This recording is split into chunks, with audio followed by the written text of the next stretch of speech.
Yun guys, I want to share with you lang tong ating mini amplifier o mini guitar amplifier, no.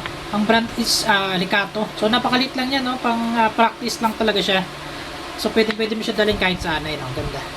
So ito ang may input siya dito sa jack ng gitara mo. Quick review lang tayo. Tapos ito yung pinaka-power niya, at the same time may volume knob na siya, no? Tapos ito yung mga switches like yung gain, tone, yan.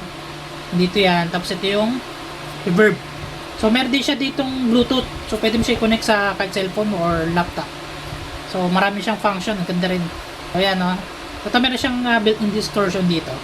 So testing natin. Tapos sa likod, yan yung mga output, connection niya. Meron siyang Type-C for charging, which is 5 volts yung kanyang kahit yung charger ng cellphone mo pwede dito, no?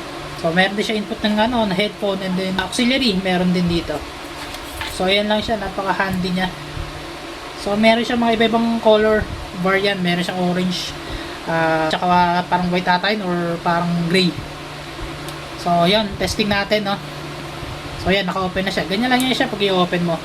So Bluetooth, pwede mo siya i-connect ng cellphone mo, no? Pwede.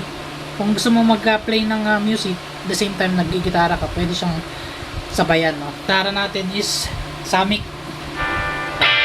Yan. Yung clean, pipindutin lang natin.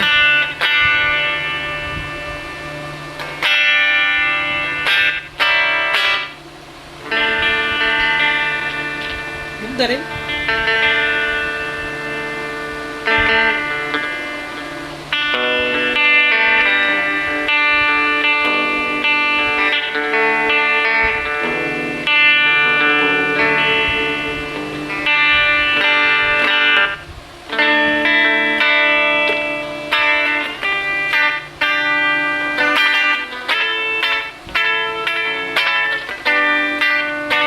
May unting tuloy din siya,